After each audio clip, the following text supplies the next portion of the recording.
The price of gold slipped Monday after Eurozone leaders agreed to give Greece fresh bailout loans. And while gold is down, it's not out of its recent range. Joining me this Monday is Frank Holmes of U.S. Global Investors. Frank, good to see you. Good to see you. And yes, the summer is hot and gold is cool. Cool in price, but also cool to hold. Well said, Frank. Now let's talk about Greece managing to avoid a euro exit. Analysts I've spoken to said that gold's reaction has been muted, but it's not out of its recent range. What do you make of gold's reaction here, Frank?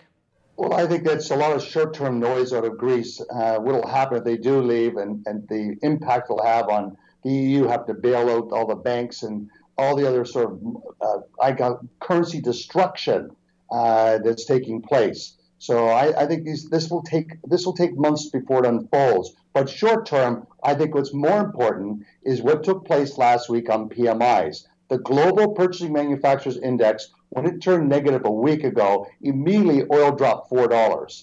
And then more data came out throughout the week. And what we're seeing is that the 800-pound commodity gorilla, China, it's actually that number is magic number is 50.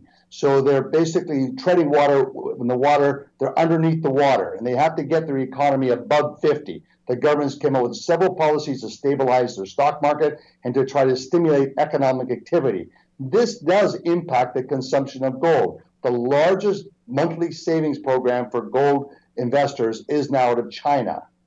All right, Frank, we've seen the recent headlines that gold's no longer acting as a safe haven. In fact, holdings in ETFs backed by gold are at their lowest levels in 6 years, Frank.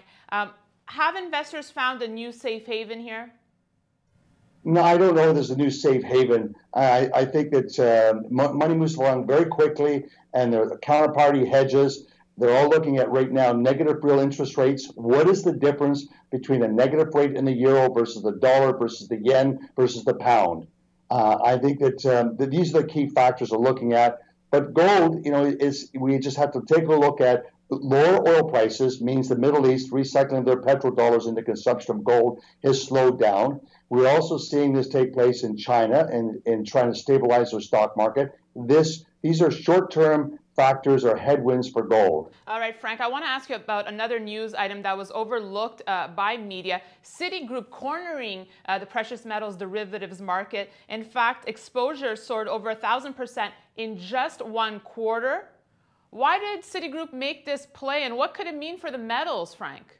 That's a great question, and it could be compliance reasons with Dodd-Frank and all the new rules that come out with, that you're finally getting more disclosure. Both J.P. Morgan and Citigroup had an exponential increase in their exposure, what they call the commodity notional value. And what are the risks associated with that? I don't know, but I do know it is important new disclosure, and we'll see how it maintains itself for the next couple of quarters. All right, Frank, we have a lot of important key data coming out this week. What's your touchdown pass going to be for gold? What are you eyeing? Well, there's a beige book coming out, but I think the important numbers and the way we look at data is CPI numbers are coming out on Friday.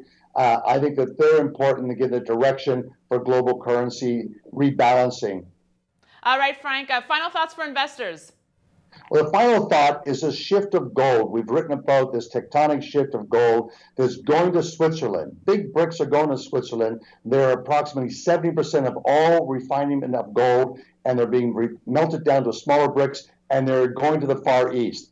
Those data points came out last week, and they still remain very positive and directional as a huge shift in gold. Frank, thanks so much for your comments today. And thank you for watching. We'll see you tomorrow for a brand new gold report.